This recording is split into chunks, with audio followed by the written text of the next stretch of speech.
Hello ladies and gentlemen, Dave Dobbs here. It's the 23rd of December 2021 and well, for the solstice, I know we're just missing the solstice now, but I hope your solstice was cosmically mystical, even though I'd like to say mine was, and it all is. But I've been on tenterhooks. You know, I've just been there's lots and lots going on, and so we've got a lot to take you through in this video of some of the most amazing shots that have come in over the last 2 weeks, and we're going to look at a few kind of older shots as well. But it's such a sensational time that's just feast your eyes on the absolute wonder. But before I do that, I'm here. I'll tell you where I am. Let me just take my computer outside. It's a bit noisier out here.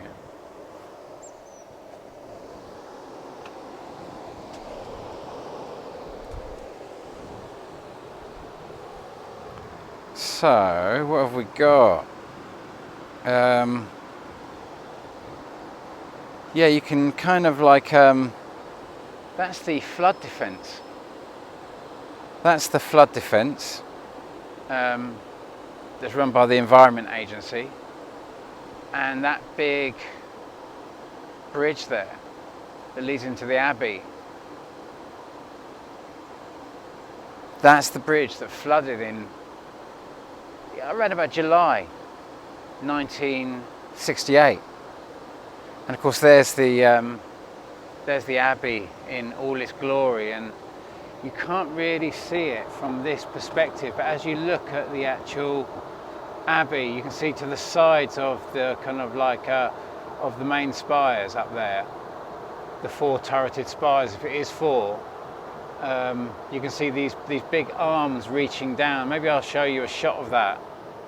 But I find that, you know, this whole space very interesting. And there's the little puppy, Shanty. Come on, sweetheart, come off there. And so where am I? I broke down here. Ironically, I broke down here. So there's the new boat that I've bought behind. And I basically, I bought the Environment Agency up here. They came on the boat up here, and then the propeller shaft coupling snapped, or didn't snap. The bolts had all fallen off and rounded out, and when I'd stuck it into reverse, excuse me one shake while I just grab the dog. Hello, sweetheart.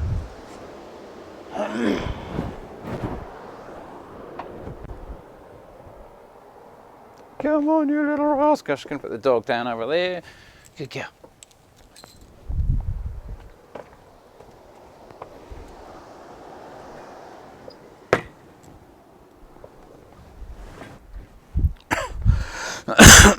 Go and lie down, sweetheart. Go on, sweetheart. Lie down. So where was I? Okay, so this was the whole story, and I haven't really talked about this whole story that happened on this bit of the river just after my mum died so my mum died on July the 20th. And then a week after, you know, we went to the funeral and what have you, and I can't remember exactly what it was, what the date was actually, but it was definitely summer, because my dad came out on the trip, and we went down on the we came down where I am now on the Avon, but we went further down. We went through the bottom flood defence that's on the other side of Bath, on the where the water comes right through and then goes down through the other side of Bath, and that's, like I say, the other flood defence. So we went past that, and we went for a trip down the river, and then we came back. We came past that flood defence, which was the Environment Agency water, because they run those defences, and we moored up just above that first lock as you come into Bath.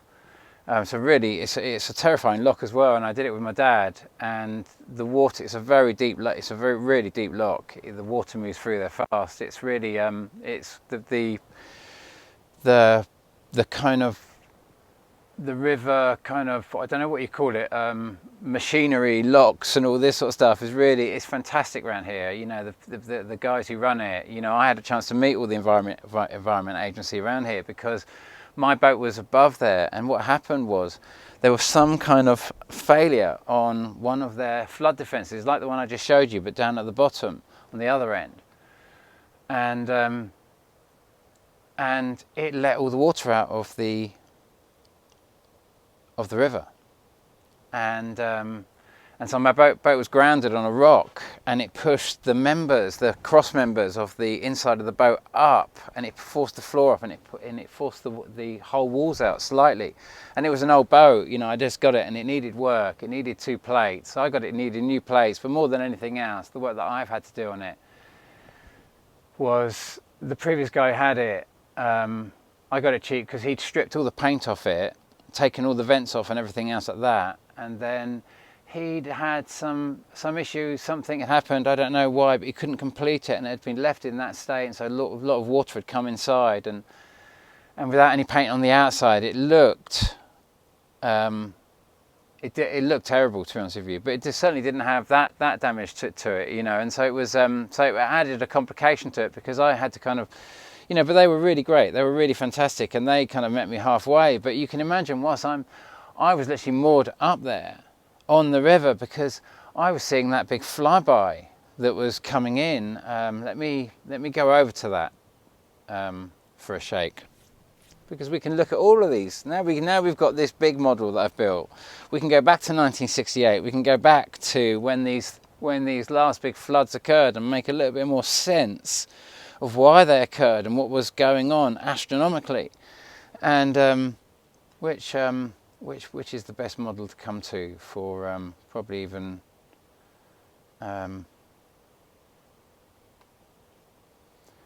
probably this one here, because this is the time we're in now. This flyby that we've got coming in, now, is this same flyby that Steve Olsen posted in 2018-19, around about this same time. But specifically, when was it? It would have been,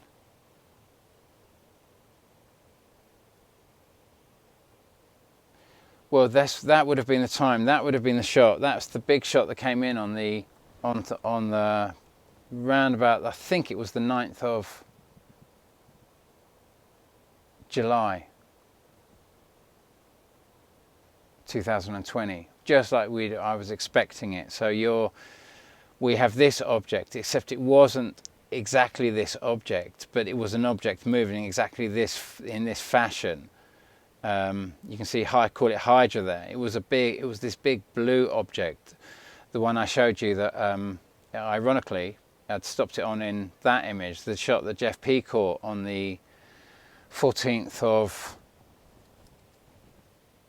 October 2016, the one that really put Jeff P on the shot. And ironically, Jeff P has just come up with a sensational shot that I'm going to show you in 2 shakes with this. But that was on because of this object, I was never of a mind that it was actually this object that was, and this same object that Steve Rady posted on the 20th of July, ironically the day my mum died, 2020, and Matt Rogers posted on the 12th of September 2021.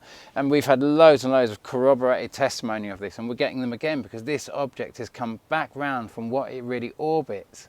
And that's what a big part of what this video. Let me just go over to here and just press view, and can I float that? Can I float that? Float on top. There we go. Sorry about that. So we're getting it again, and this is a big part of this video is going to be about, we are understanding a lot of things, because if this same object was this object here, hydra that I'm causing here, which I absolutely in my heart of hearts know that it is now. I've just done this for too long. We've just done too much research, and this whole model is going to take a massive change now. Not a massive change, it's still very, very similar to what it is now. It's just that we are seeing these long duration volcanoes occurring like we did during the Second World War when Vesuvius in 1944 last went off. This was the last time we were completely at war during this last time these planets that are clearly affecting us. However far you want to go with this. I mean, you know, for a lot of you that are looking in on this, especially if you were to kind of like talk about the kind of like, you know, that's why I find this being broken down right here on this bit of the water. Ironically, when the Environment Agency were on board, because they'd come up to see, you know, we'd had some really great chats actually, meeting the guys who actually maintain these massive flood defences. These are the engineers. These aren't the spin doctors. These are the guys who actually do the work. You know, outside of all the stories that might be going on and everything else like that, the guys that I was dealing with, largely from what I could see and some of the conversations, because they knew all about the floods in the 1600s, and they were really well informed. But they run the rivers. You know, these are the people that actually do the real work, the real grind of it. These are the people that actually. So for me, utterly fascinating to and they were really they helped out in so many ways. They fixed the boat. Thank you so much. They helped me with a bit of welfare.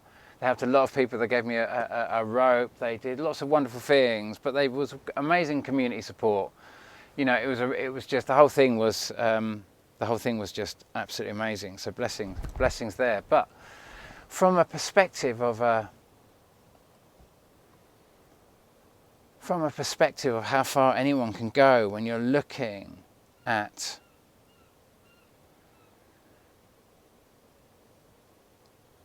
when you're trying to look at a model that enables you to understand volcanoes in the way, the type of volcano eruptions that we're seeing now, and seeing the patterns of them. You know, there's only, you know, we're so limited where we can go because we have been brought up in this heliocentric model, which this all contradicts. And so you kind of come to this kind of juncture of how far can we go? And, you know, you saw when this shot came in on the, you know, in July, August in 2020, last year, it came with all the big, that's when the biggest earthquake in, where was it? Alaska was. That's when the biggest earthquake occurred, just when you saw that eclipsing the sun.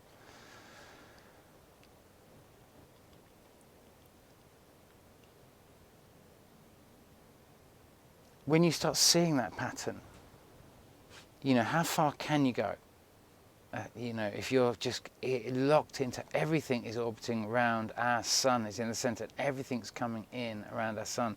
All of this we're going to explore in a very big way in this video, and it's going to be a long convoluted tale, I'm afraid, because there's a lot of stuff that that we're going to look at, and you know how I kind of break these things down, but you can see, you know, for our kind of like our environmental community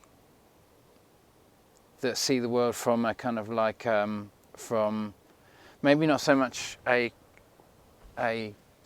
CO2 story that we've all been kind of pinned to through kind of like all the carbon trading and everything else like that.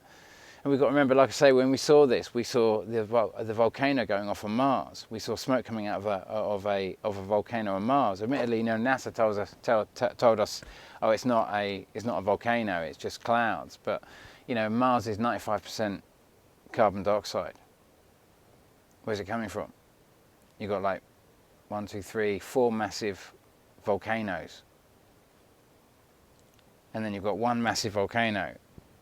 or one massive mountain. We're told it's not a volcano, or if it is a volcano, it's an extinct volcano, and blah, blah, blah. But one massive mountain with a massive hole in the top, with a cloud coming out of it. When this thing goes by and we see earthquakes and everything, and we're right next to Mars at this point when we saw this, and we're being told, you know, where's the carbon dioxide coming from? It's not coming from the volcanoes. It's just like, you know, they were talking about Etna or Stromboli. It was like 80 million tons of carbon dioxide thrown into the air in one massive eruption. You know, that's what you're talking about. When you're seeing La Palma and you're seeing all the magma coming out the side of La Palma going down, or Kilauea, or the Icelandic volcano, where you sort of long duration volcanoes going off. This is unusual. This is unusual. That means that these objects that are coming round are coming parallel to the movement of Earth when they're coming past. And we've got multiples. We've got these ones coming out through this way, and at the moment we're coming around here, and we've got all these objects coming in this way, and we've got another object as we've explored coming in and around and coming back out here now. And so we've got kind of lots going on, but we're kind of stuck in that argument that we're still kind of in this kind of CO2 argument, where we're literally seeing magma coming out of the volcanoes and going straight up into the air and just becoming gas, literally becoming gas, not hitting the ground. And what hits the ground is tiny little beads. The rest is just super high altitude gas and these tiny particles that are from the volcano that create the storms that all the moisture condenses on, you know. And you know, that's why these volcanoes are massive rainmakers, and they're producing massive amounts of CO2. So we've seen this massive kind of movement of the kind of environmental lobby kind of like moving into grand solar minimum. And you've probably seen Piers Corbyn going kind of like toe to toe with Piers, I was going to say Piers Brosnan then, more thinking of 007, but Piers Morgan. And I wonder what you think of Piers Morgan. You know, apparently he's the editor of The Sun now. But I saw him annihilate with his kind of like,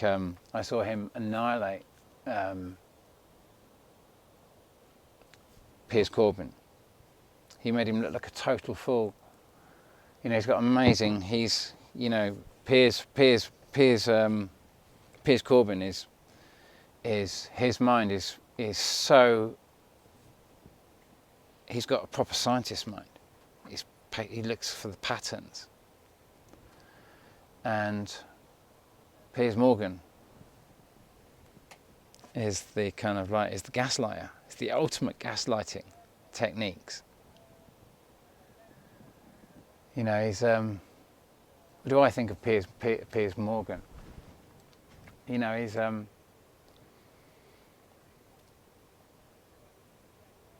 very powerful. You know, he decides right from wrong. He's a very, very powerful man. I mean, don't get me wrong. Well, I've seen Piers Morgan do some amazing things as well. Piers Morgan went totally against Tony Blair's Iraq War. He was the only one I've ever seen who's taken, when he was editor of the Mirror, he took the Mirror completely against Tony Blair. But then Tony Blair he was like Darth Vader after that. He was the darkest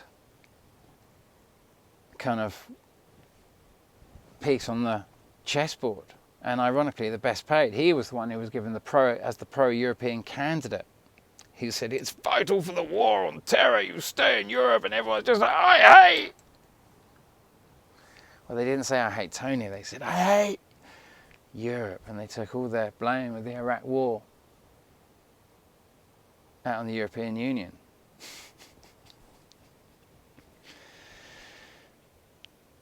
You know, it's such a funny old time, but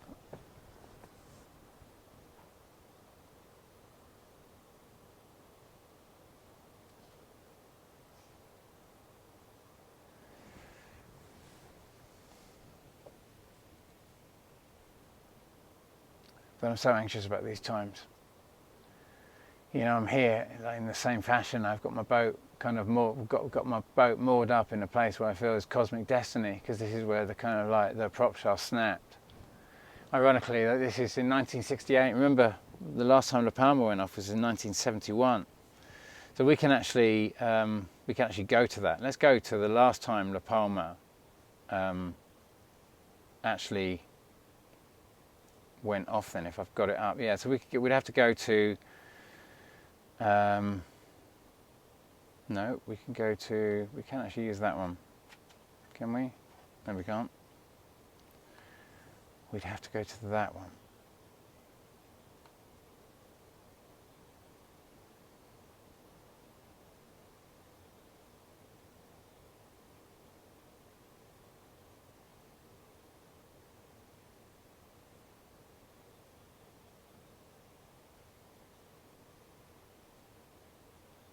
Yeah, so we'd have to come round to 1968. So as we're coming in here, we've got these objects. I mean, this is very ballpark, this is here, and this isn't exactly how it works anymore, because these objects don't move around this object. All of these objects are actually all orbiting this one object that I'm calling Pluto in this model over here.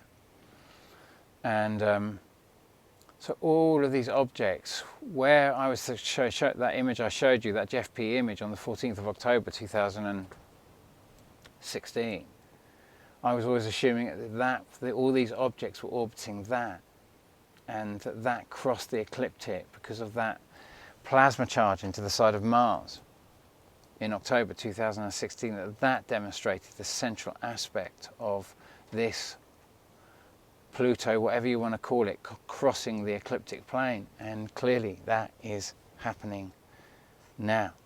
It's not happening. It wasn't happening in 2016. It's happening now. I'm just going to give her a little bit of food to chew on, because I've got a funny feeling I didn't feed her too much, because I'm going to go for a drive in a shake. And she throws up in the car, so I've got to kind of like, but I don't want to starve the poor thing. But I know how agonising it is for her when she's got a full belly and I drive, but she's got to get used to driving, because I do a lot of driving, so it's just kind of like, sweetheart, I'm going to try and make it as easy for you as I can, but it's my way or the highway. I'm just going to give her some water as well. It was actually a birthday present from my partner, Rach.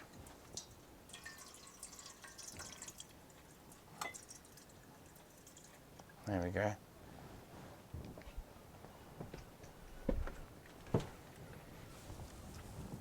Bit of water there as well as we are.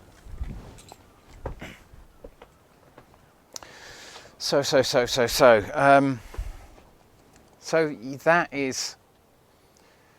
that is the kind of 1968 up to 1971, and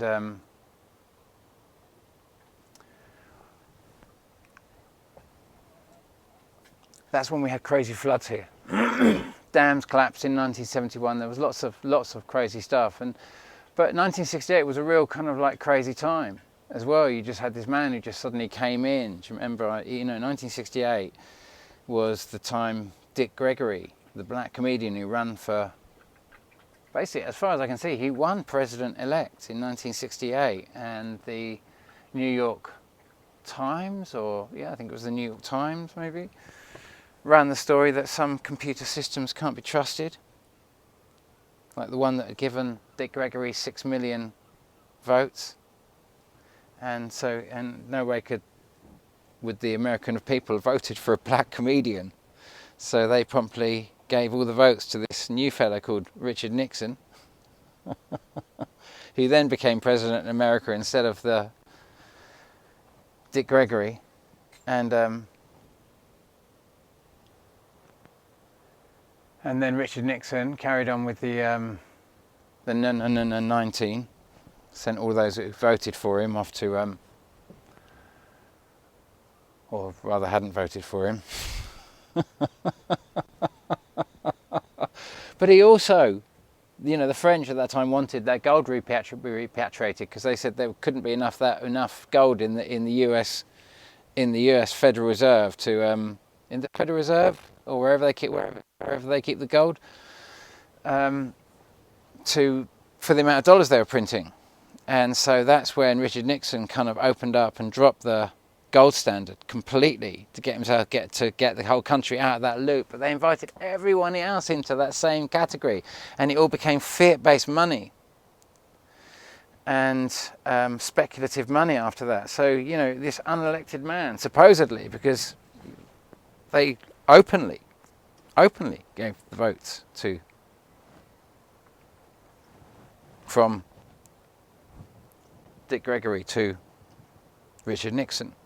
It wasn't like it was on the front cover of the newspapers.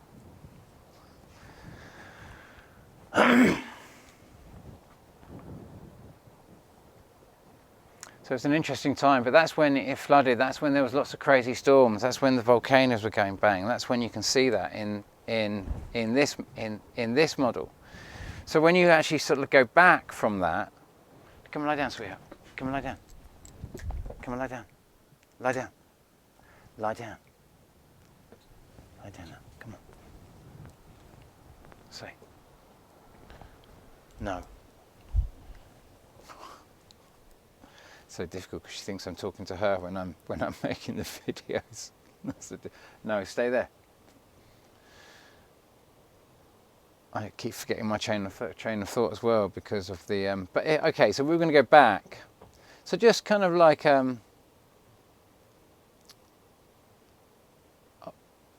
know, before we go to look at all the present sightings of what we're seeing, and to see how we kind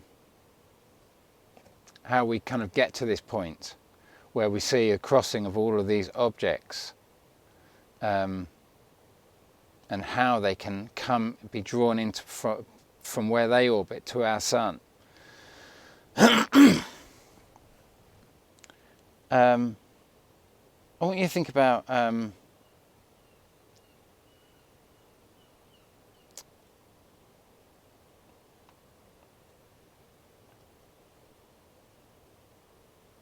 notice that Pluto orbital period 248.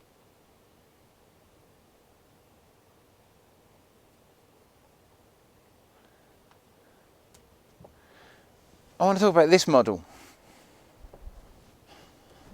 I want to talk about this model for a moment. This is a model that is postulated by Mike Brown. I think it's Mike Brown.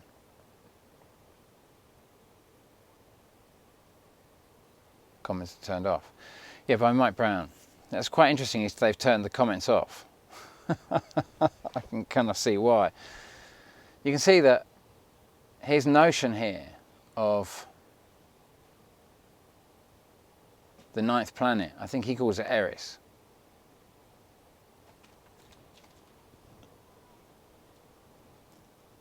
Is, you can imagine if this object is moving, which we're assuming the sun is moving, you know, I really try and show you that in this model is to try and give you this idea that Pluto is moving forward in this direction. Our sun is moving forward in this direction. The object that they're all orbiting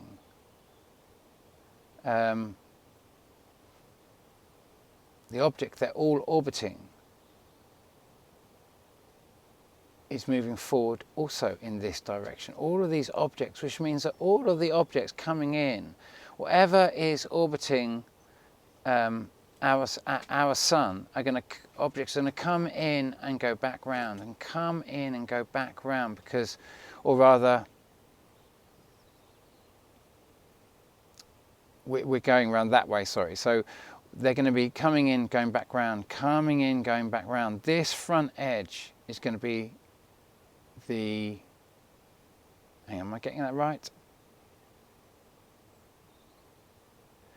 Yeah, sorry, this front edge.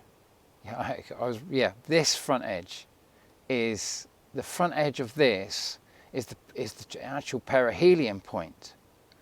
Even though this object is going round this direction as it goes round, so it might seem that its front edge is this, as this side as it's coming around, this is its front edge, but it's actually charging forward in that direction. That is its front edge at the front here. So it's shooting along in this direction. I've got a funny feeling I've got to take this little puppy out for a walk and pause this for 2 shakes. Okay, ladies and gentlemen, continuing with this discussion. You have to excuse me, I'm a bit slow today. When you're broken down on the side of the river and you're not kind of sure what to do, whether to go up to the canal, when you're kind of expecting the sort of stuff I'm expecting. But I'm dragging on and I'm going over old stuff, and I'm not meaning to kind of regurgitate stuff, and I know you must be dying for me to get into the astronomical shots that I want to bring into this discussion, and so maybe I should just do that before I just to bring some bit of, whether it's grounding, I don't know, but the shots that are coming in at the moment. So we are going to come hopefully to this Mike Brown shot and bring all of this in, and because I was kind of on this discussion before of the bigger cycle within all of this, to help us kind of make sense of all of these astronomical sightings that we're experiencing at the moment. But but let's start with the real Planet X Hunter green ball comet Leonard. So we're all kind of seeing that, NASA showing epic shots of it. Lots of people seem to be capturing that. And for me, obviously, this is the next object.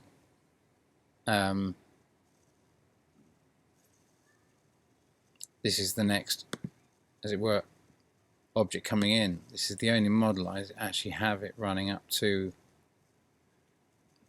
this point. What date are we now? We're coming up to this, to January, December. Yes, we just got to go.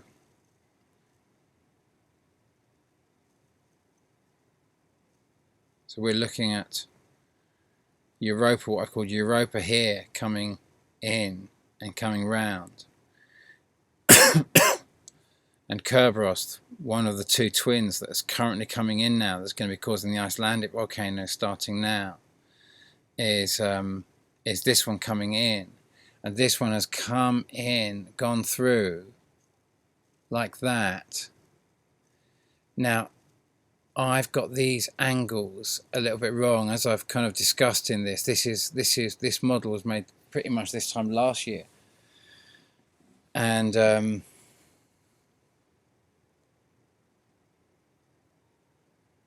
just trying to think if it's now 2 years old.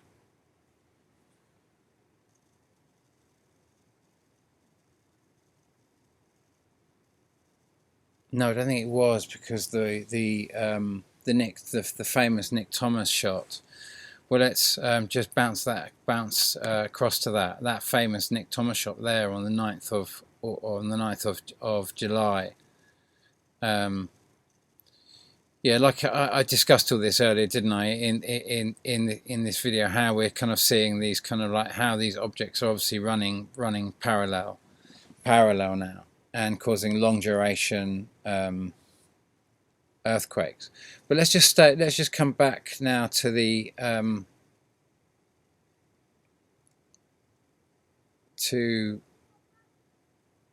let's just come back to also to remember this shot.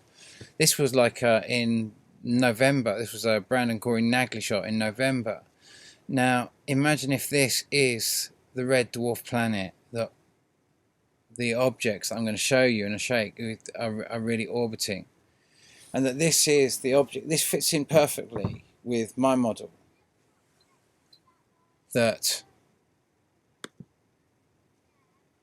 this red object is actually what I'm calling Pluto. You can't see it in here. This is its forward motion. It's moving forward in this motion, and I'm calling it Pluto in this model. This is our sun moving forward here in the same motion, all moving forward in this forward motion. I guess towards kind of like a Sagittarius, you could say, not actually as in Sagittarius from an astrological perspective, but from an astronomical perspective. So from the kind of like May, June, I think, kind of direction on our calendar direction, coming out this direction, and or maybe more this direction. You know, I see we've got kind of like we've got June there, so it's kind of like yeah, it's kind of that sort of direction. You can see the gist of it, and that's also the direction that over here below, you can't see it in from this perspective, but these are all orbiting. Both our sun and Pluto are all orbiting what we're calling planet X.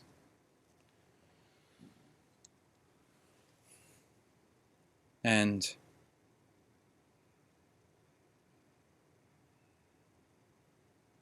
you know, when you think about, actually no, let's just stay with the shots. Come on, Dave, let's just stay with the shots. You have to excuse me, you know what I mean, because I've got to move the boat in a shake, and I'm a bit panicked, and it's Christmas coming up, we're going into a lockdown, I'm absolutely scratching my head as to how to do any of this, and so sorry if I'm such a bad communicator with people at the moment. I just don't know how to, because I'm just seeing this stuff going on. I'm seeing the scale of these long duration volcanoes, and the last time we saw this was, like I say, in the Second World War. You know, from 1939, Carlos Rada's big prediction, right up to, well, La Palma went off in big time in 1949. Not like now, not like in Galileo's time.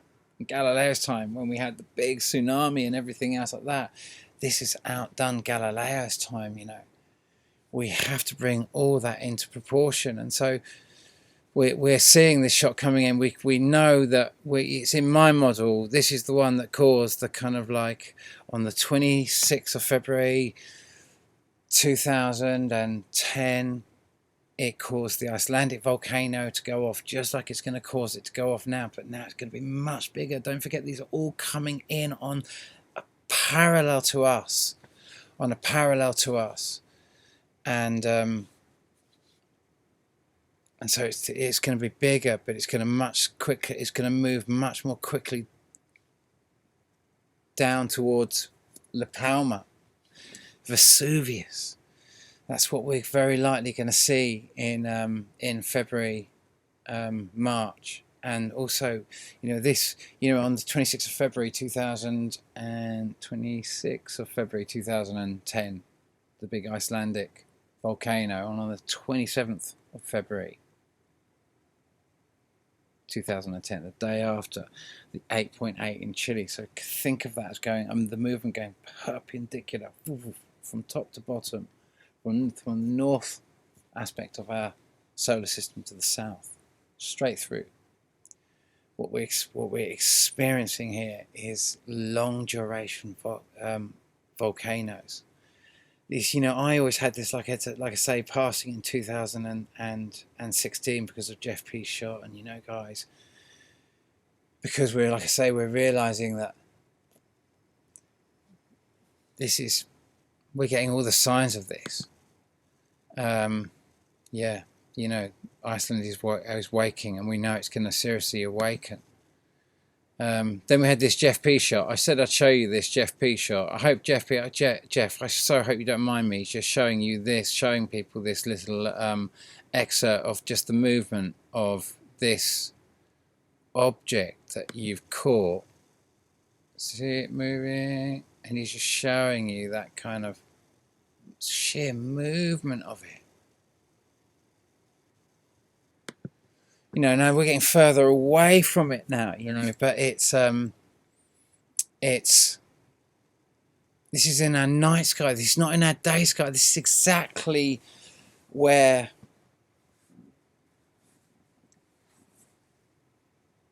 kind of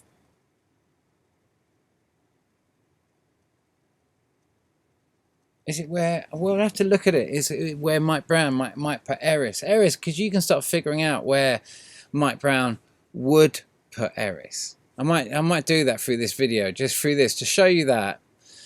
And because we're suggesting that if we come back to, say, that model with everything stripped down, and we just bear that down to the movements of from Galileo's time here, first dwarf planet discovered 1596.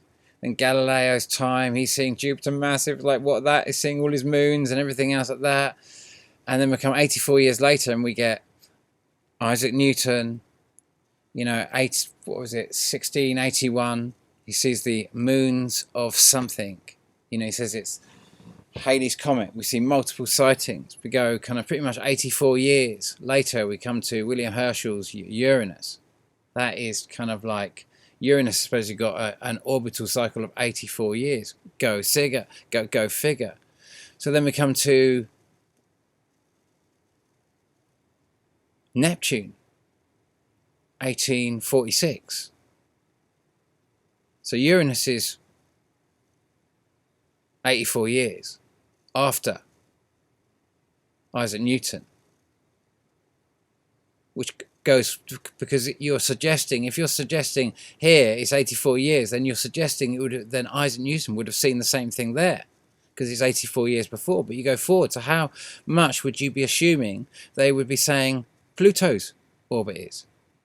2 times 84, which is 182 to 16, it's 165. That would be 168. It's very, very close, isn't it? So what would you assume Pluto's orbit would be?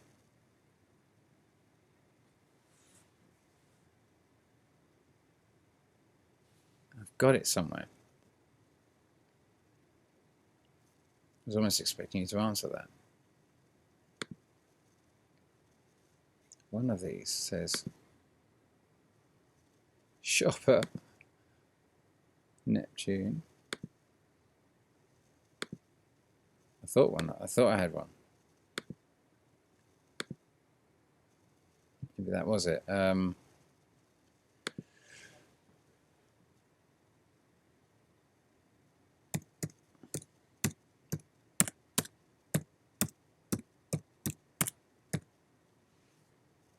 248 years. 248, 1 8, 2 to 16, 3 to 24, 240, 84, what's 40, 48? Yeah, can you see it's pretty damn close? So you can see that, you know, when, you can see the pattern of why this always leads back to Isaac Newton. And if you're gonna win with NASA, this is how, and you're going to get lots of money off funding to kind of like to peddle their story. You've got to be saying their message, which means that all of these cycles have got to be brought back to where am I going?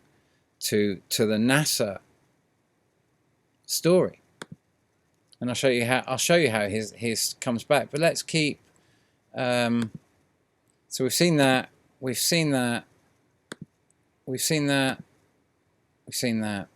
Thank you for great to see you making videos, Jeff. It's a fantastic video, man. That shot was quite recent on the solstice. Brandon Corey Nagley, amazing shot. And you know, there was others from other perspectives of what looks like a very similar thing. Lots of crazy red clouds. Obviously the earthquake. Now, what did this mean? Did this mean that this object has gone by? did this mean this object has gone by? Was that the passing point? Remember, it could have gone by ahead of us, or it could have gone by before us. We know it's going by. We saw this shot posted by Mr. MBB333 on December the 18th. Something reflecting light potentially from the sun, something, you know, it's, maybe it's a UFO.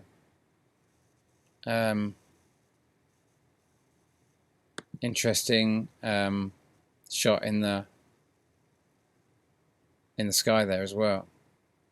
Is that the tail of it? Is that looking down the tail of this thing as it's flying by, and you're seeing just up the tail of it illuminated?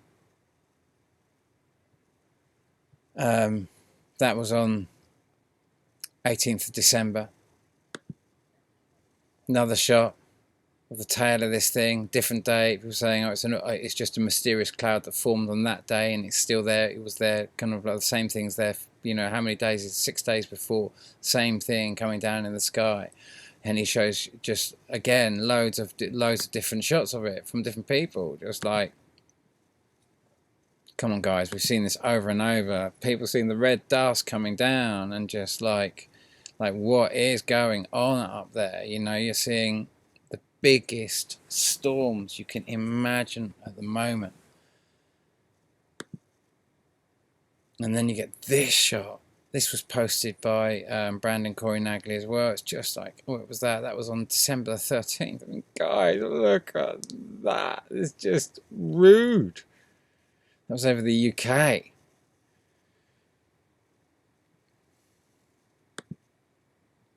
You know, and then we get this shot. This was the shot I posted in my last video on December the 7th. And is it, you know, for me, I'm of a mind that this could be the fact that we are literally, actually, because of the evidence of these long duration volcanoes,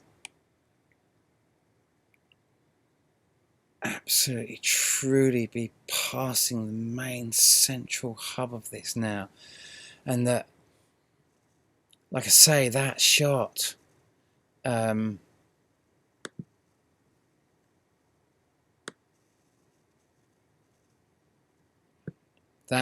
Jeff P shot, if I can get that Jeff P shot he posted, like I say, on the 14th of October 2016. Yes, you know, because of the Kilauea volcano going off in 2018 and being the first long duration volcano we'd seen in this whole cycle. And because of this shot, I just couldn't believe that this, like I say, this object was actually coming in and round our sun along with these other twin-tail objects. And now it's absolutely, absolutely obvious.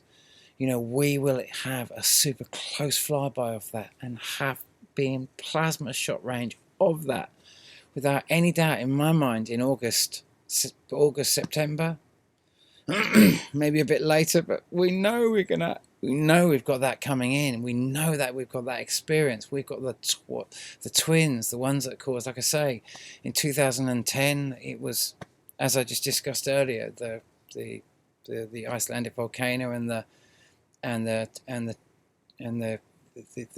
earthquake in Chile, and then the following year, Fukushima. You know, on the 11th of March 2011. You know, you add, ironically, the orbital period of Neptune to the year it was discovered, 1846, and you come to 2011, and then you see these cycles, these incredible cycles within this, like I say, that enable you to, when you plot this out and you see these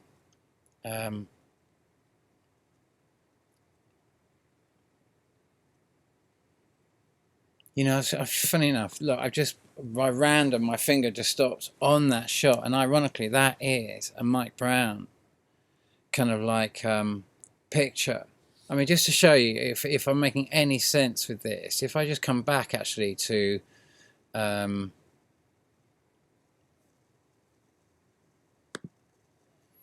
say this shot, and I come up to solarsystemscope.com, I've got it there on the 20th of January 2023, just to show you that's the official NASA perihelion point of Jupiter. That's the closest point Jupiter will be officially to our sun from NASA, kind of like all space agencies. They will tell you that means that that is the front of our sun. That the sun is moving forward in these directions, and all of these objects are basically trailing around our sun, which is charging forward in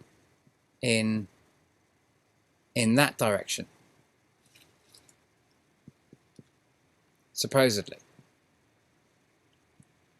with our current astronomical story that we're in.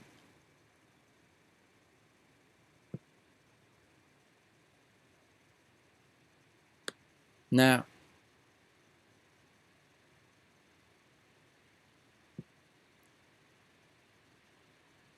I'm just trying to grasp how I can show that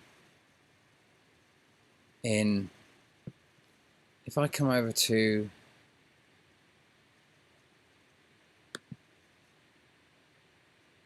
this video here and I show you that again, this direction of planet X moving in this direction, our sun moving in this direction, all of these objects moving in this forward direction. And as we come round here, we get these kind of 12-year cycle, and we can, like I say, go back to times when we've had the biggest storms, the biggest earthquakes, and when like pumps have failed. 1986, when Chernobyl failed on the 26th of April 1986. The pump failed. Couldn't cool it down. Imagine if the pump melted. I mean, I don't know what happened on the day my boat ran aground. But we were, in my opinion, close to a flyby like we are now. Massively close to flybys that are all affecting the northern hemisphere right now. Well, no, the one that's going out actually is affecting the southern hemisphere now. But any objects trailing it are going to be coming in from the northern hemisphere. It's clearly crossed the ecliptic. When La Palma stopped and then Kilauea also stopped, this thing had clearly crossed it. It's only just recently crossed the ecliptic. Cool, try saying that when you're drunk. So you see all these cycles, and you can see these points where how these cycles have come around. The problem with this is, like I say, it's because I assumed that the Jeff P object in 2016 was this object going around this object, and all the moons were going around it. Then you realise that all of these objects are actually orbiting, if you like, Pluto. This big blue, what looks like blue when it comes in and comes around us. This big blue object also orbits this object. So we have these, and these have affected us all the way through, causing the biggest storms, except that now we experience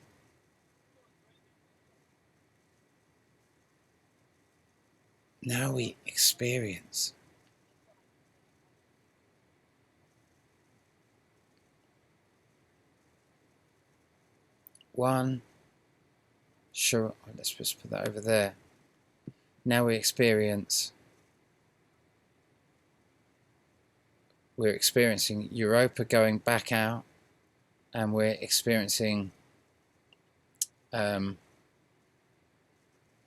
coming in. Is it Kerberos or Charon? Because you'll see, you come around the next year, and we always see them flying as twins. We had Brandon Corey Nagley that just in late November. I'll have to try and find that shot. Late November, early December, showing shots of the twins coming in the daylight sky. You know, they're all coming into view. We've been seeing them. If I can find them, I'll find that shot, but I haven't got it lined up. But let's keep going with the shots, and then I'll finish this off. So yeah, so I was going to come here, and I'm going to show you. There's Eris. There's where you think Eris is now, and that's Eris. Now, Mike Brown says that his observation of Eris is its furthest point is a perihelion point from our sun. So if I was to come out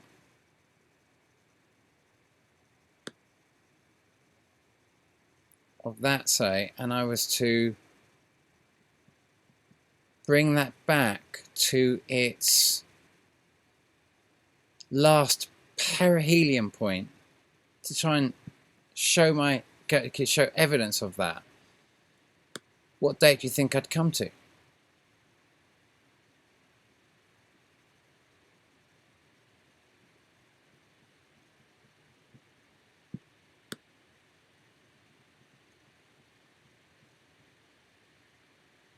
See what I mean? 1681, its closest perihelion point.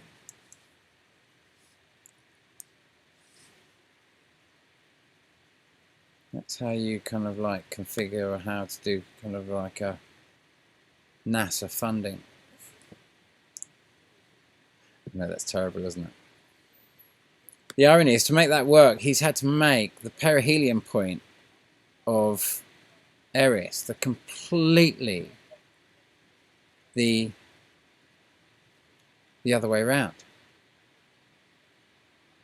Where was that shot? I've lost it now. That was such a good shot, and I just accidentally stopped on it. There. How he... Imagine this. Imagine the object. All these objects are orbiting something that's clearly moving in this direction. How can this thing be moving in that direction when all these objects are moving in this? It's just like... It's like someone bumming along in a car, towing like a really long caravan, except they're in reverse, and they're just waving at you. Like, hi, and you're like, how are they doing that? You know, it's just, orbits don't work like that. That just somehow assumes that this thing is static in the middle. There's no movement. This is just like antiquated. This is a joke.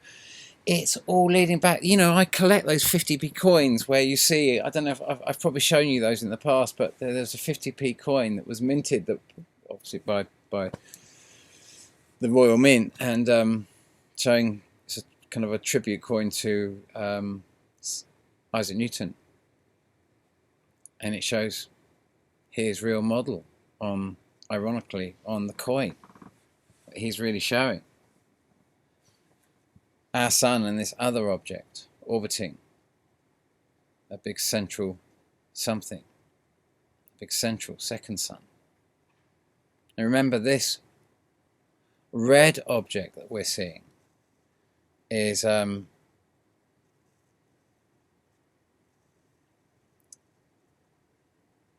spewing out iron. That in itself is so dense that it spews out iron, that these twin tail objects that we observe, you know, they are. So where were we? So so that was on the 15th.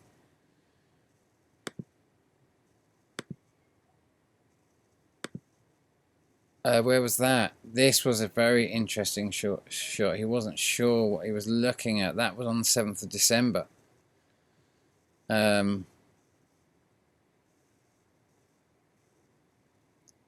Just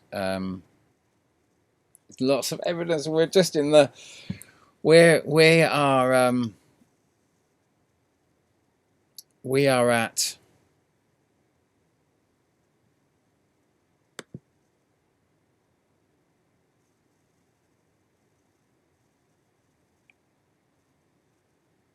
at this point.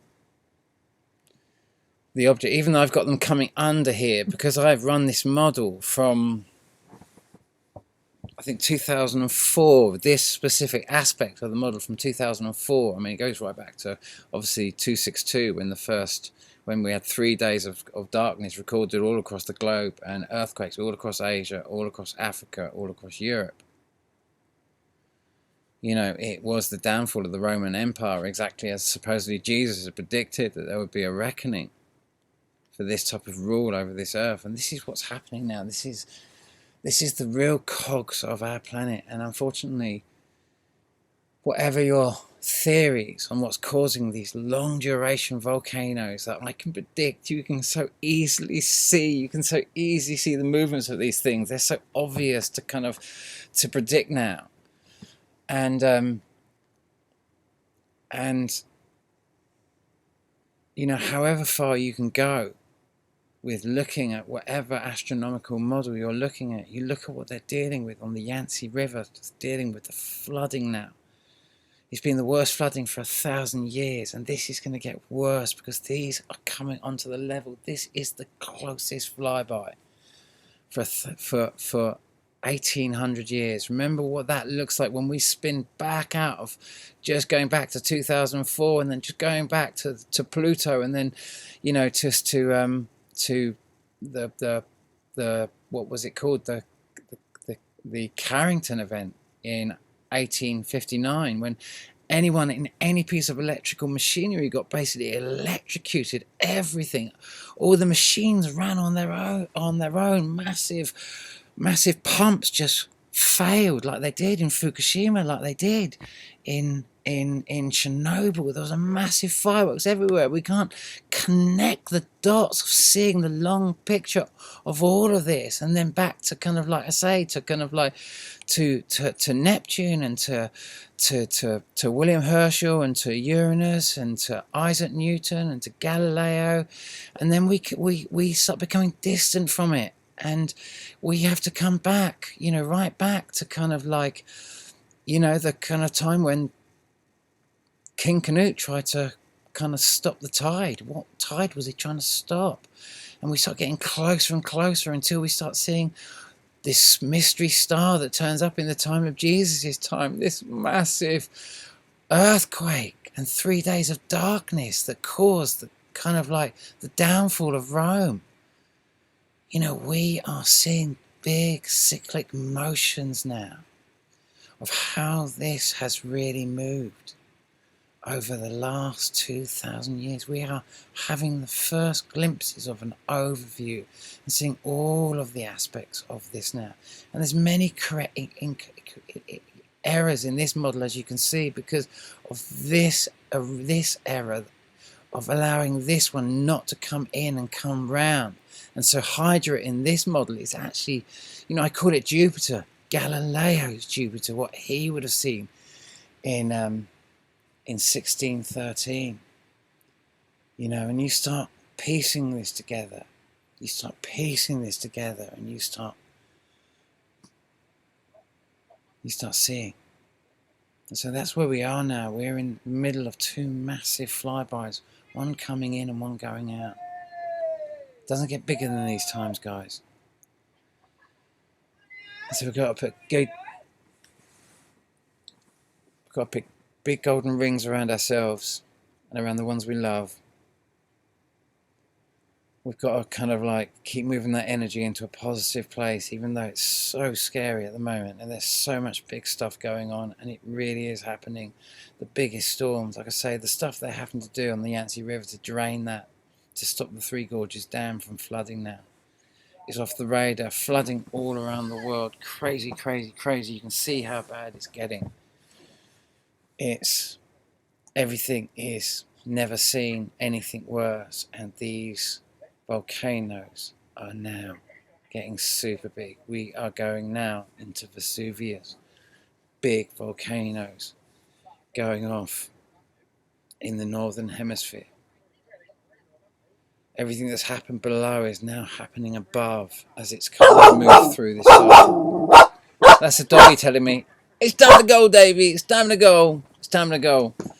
I've got to love you and leave you. Have a lovely Christmas. I know it's a heavy message. I struggle to make these videos. They do my head in having to look at this. But we've got to look at this, because if we're not going to look at this, we're not going to know how to deal with some of the problems.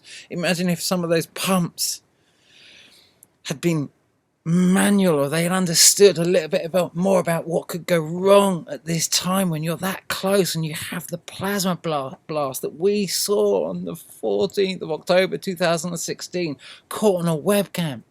The one that Wal Thornhill will never talk about. If we had one of those, you can see why I live in a steel boat. Yeah, I'm in a tsunami hotspot where they build nuclear power stations to stop the carbon dioxide spewing out of volcanoes. The most famous tsunami hotspot around, and they build a nuclear power station right there. We do crazy things in the name of stopping carbon dioxide spewing out of volcanoes. Massive denial of this story and how close we can get to looking at the truth of this. But those who are really dealing with what's really going on out there on the rivers, the front line, ones who have to deal with the absolute truth of it, what's really going on, having to make massive decisions.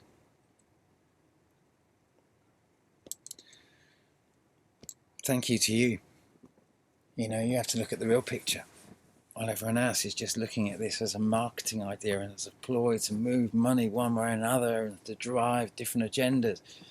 You guys, you have to deal with it, the big stuff.